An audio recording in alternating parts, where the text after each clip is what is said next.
Buenas tardes, magistrados provisionales en funciones, José Osorio Amezquita y Armando Javier Maldonado Acosta. Licenciada Beatriz Noriero Escalante, secretaria general de Acuerdos. Asimismo, agradezco a las personas que nos acompañan en este recinto judicial, así como a quienes nos siguen a través de nuestras diversas redes sociales. Damos inicio a la sesión pública convocada para esta fecha, por lo que solicito, secretaria general de Acuerdos, proceda a verificar el quórum y dar cuenta con los expedientes a tratar.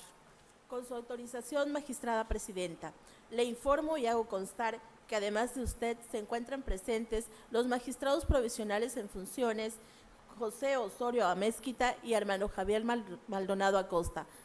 Por tanto, existe quórum para sesionar en forma válida. Asimismo, le informo que los asuntos enlistados para el día de hoy consisten en 2 recursos de apelación y un juicio de la ciudadanía, cuyos datos de identificación, nombres de las partes actoras, autoridades responsables y números de expedientes quedaron precisados en el aviso correspondiente publicado en la página de internet de este órgano jurisdiccional. Gracias, secretaria general de Acuerdos. Compañeros magistrados, se encuentra a nuestra consideración el orden del día que se propone para la discusión y resolución de los expedientes a tratar.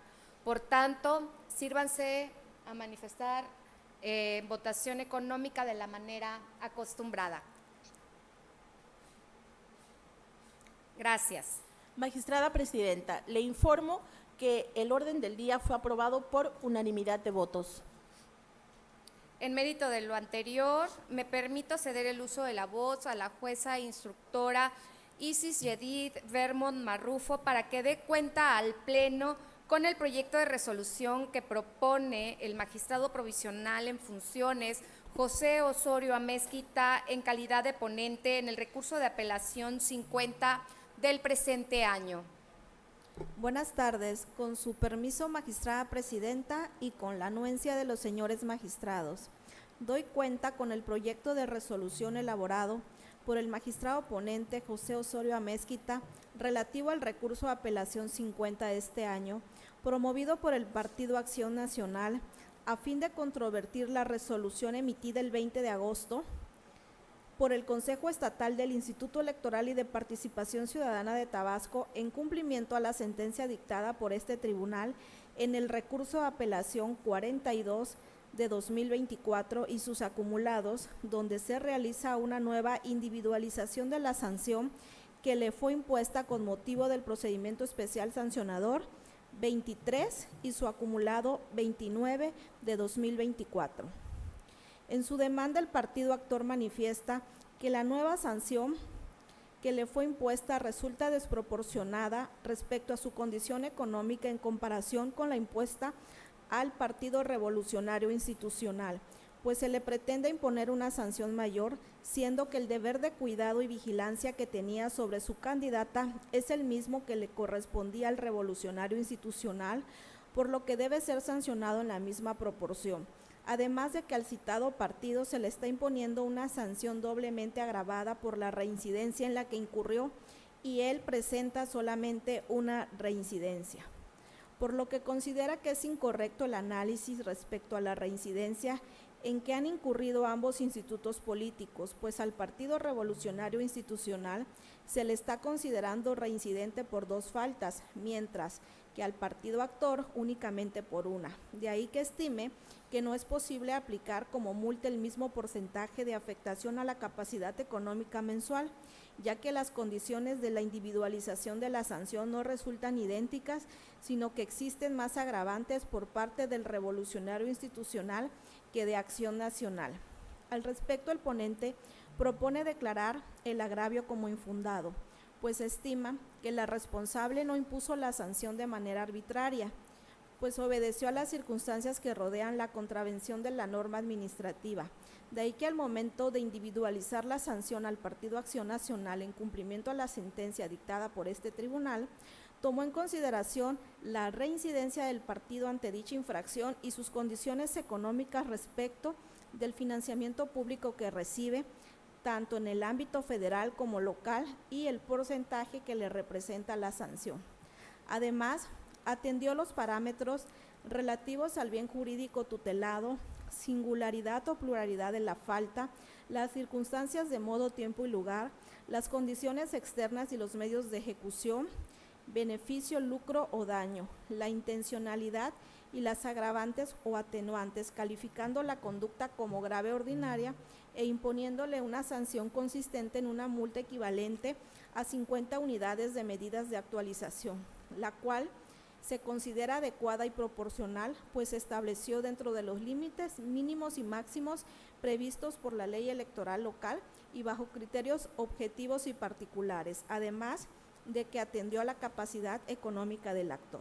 Incluso, en la resolución impugnada se evidenció el monto del financiamiento público local que recibió el Partido Revolucionario Institucional para sus actividades ordinarias del ejercicio 2024 y poder realizar una comparación en el porcentaje de la multa impuesta al Partido Acción Nacional respecto de su financiamiento público local, sin que ello implicara comparar el financiamiento público local que reciben ambos institutos políticos y tomarlo como base en la imposición de la multa, pues de estimarse como lo pretende el actor, se originaría una desigualdad proporcional entre los partidos que reciban mayor financiamiento público, pues sería a quienes se le impongan multas excesivas, lo que iría en contra del artículo 22 constitucional, el cual dispone que la imposición de una pena o sanción deberá ser proporcional al ilícito cometido.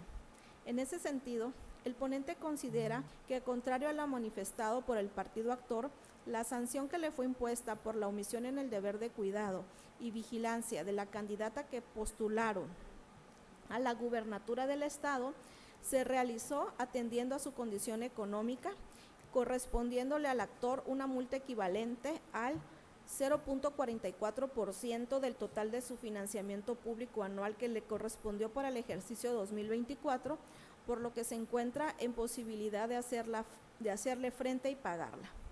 Por esas y otras razones que se abordan en el proyecto, el ponente propone confirmar la resolución impugnada. Es la cuenta, magistrada presidenta, señores magistrados.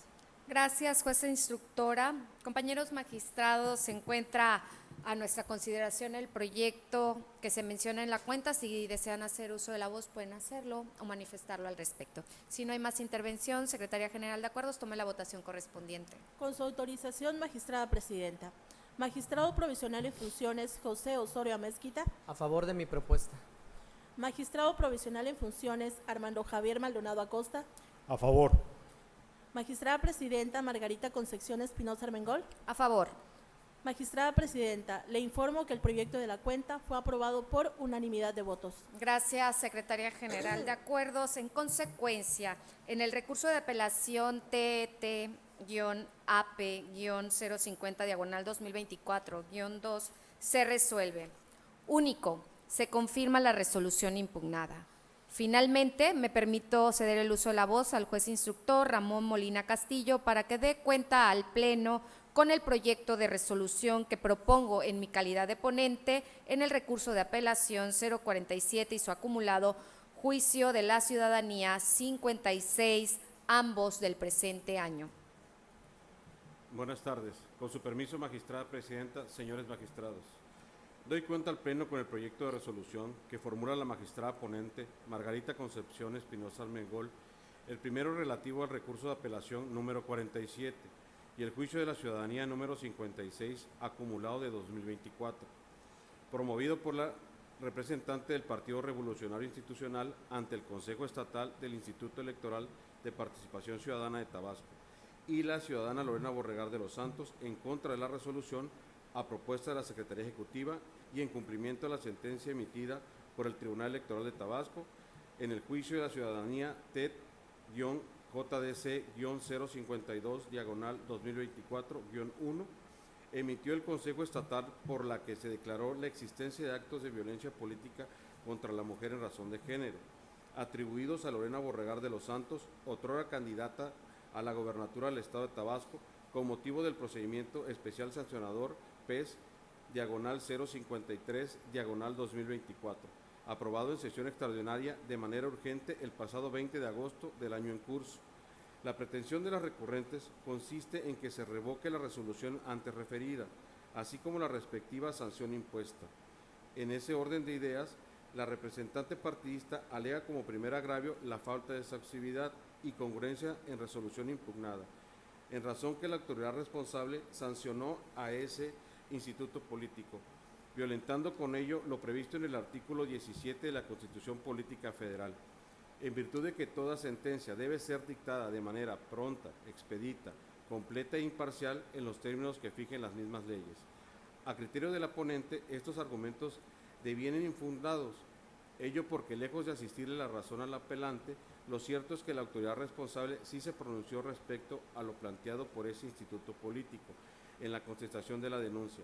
Además, realizó un estudio al aplicar el test en cumplimiento de lo sostenido por la Sala Superior del Tribunal Electoral del Poder Judicial de la Federación en el criterio jurisprudencial 21/2018, realizando un análisis exhaustivo de los hechos denunciados, teniendo con ello colmado los 5 elementos que actualizan la violencia política contra la mujer por razón de género. En lo tocante a la omisión de la adecuada fundamentación y motivación que reclama la recurrente partidista, la ponente estima infundado el presente agravio. Esto por considerar que la responsable sí fundó y motivó la resolución controvertida. Además, realizó debidamente, ya que al fijar la controversia para determinar si existe violencia política de género, señaló el marco jurídico aplicable en el que remarcó el juzgar con perspectiva de género, y al momento de entrar al estudio y resolver sobre la litis, apegó su determinación a dicho marco. En lo concerniente a la falta de valoración de pruebas, la ponente considera infundado tales señalamientos. Esto en razón que los medios de prueba ofrecidos por el PRI, consistentes en la presuncional en su doble aspecto legal y humana, misma que consiste en todo lo que la autoridad pudiera haber deducido de los hechos conocidos o comprobados para averiguar la verdad de otro desconocido, así como el instrumental de actuaciones consistente en las constancias del expediente PES/053/2024, son pruebas que por su propia naturaleza no requieren de preparación o desahogo. Es por ello que el proyecto no se advierte la falta de valoración de las pruebas que le alega la representante partidista. Ahora bien, la ponente estima precisar el hecho que, de las constancias que obran en el expediente, se logra constatar que la denunciada Lorena Borregar de los Santos no contestó la denuncia instaurada en su contra, no compareció en la audiencia de ley, perdiendo con ello su garantía de audiencia, es decir, al no contestar puntualmente los señalamientos de los cuales se le atribuía una posible infracción vinculada con violencia de género y ser omisa en exponer sus alegaciones en tiempo y forma, así como ofrecer las pruebas que considerara fueran oportunas. Es evidente que no tuvo el interés de desvirtuar las acusaciones en tu contra por parte de la denunciante, pues como denunciaba,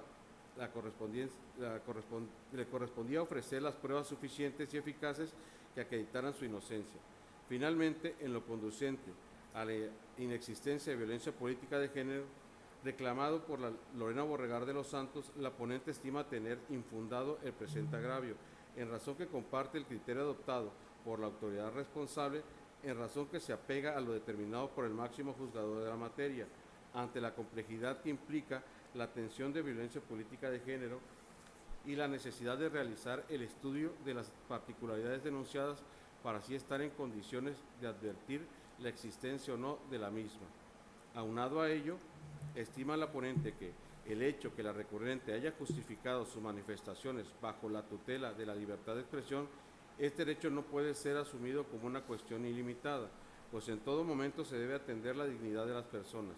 Es decir, la ponente considera que las manifestaciones, ideas, expresiones u opiniones no deben rebasar el derecho a la honra ni a la dignidad reconocidas como derechos fundamentales, pues la Constitución no reconoce un derecho al insulto o a la injuria gratuita. Por lo tanto, las manifestaciones que ofenden, resultan ingratas o perturban al Estado o cualquier sector de la población. Por lo que el concepto de la ponencia, la violencia simbólica, va dirigida al menosprecio moral, la descalificación intelectual o profesional, materializándose en el uso del lenguaje, cuestión que acontece en el presente asunto. Por esta y otras consideraciones plasmadas en el proyecto, la magistrada ponente propone declarar por una parte infundados los agravios y por otra inoperantes. Es cuanto, magistrada presidenta, señores magistrados. Gracias, juez instructor. Compañeros magistrados, se encuentra a nuestra consideración el proyecto que se dio cuenta. Si desean hacer uso de la voz, pueden hacerlo, manifestar al respecto. Si no hay más intervenciones, solicito a Secretaría General de Acuerdos tome la votación correspondiente. Con su autorización, magistrada presidenta. Magistrado provisional en funciones, José Osorio Amezquita. A favor. Magistrado provisional en funciones, Armando Javier Maldonado Acosta. A favor de la cuenta. Magistrada presidenta, Margarita Concepción Espinosa Armengol. Es mi consulta. Magistrada presidenta, le informo que el proyecto de la cuenta fue aprobado por unanimidad de votos. Gracias, Secretaría General de Acuerdos. En consecuencia, en el recurso de apelación TET-AP-047-2024-3 y su acumulado TET-JDC 56-2024-3 se resuelve. Primero, se acumula el juicio de la ciudadanía en los términos del considerando segundo de la presente sentencia, por lo que se ordena glosar copia certificada de este fallo en el expediente acumulado. Segundo, se confirma la resolución recaída en el procedimiento especial sancionador PES-053-2024, aprobada por el Consejo Estatal del Instituto Electoral y de Participación Ciudadana de Tabasco mediante sesión extraordinaria el 27 de agosto del presente año por las razones expuestas en el considerando séptimo. Una vez agotado el análisis de los puntos del orden del día, compañeros magistrados, Secretaria General de Acuerdo, jueza y juez instructor, así como al apreciable público que nos acompañó y a los que nos sintonizó a través de nuestras diversas redes sociales, siendo las 16:03 del 7 de octubre del presente año, doy por concluida la sesión pública del Tribunal Electoral de Tabasco convocada para esta fecha. Que pasen todas y todos buena tarde.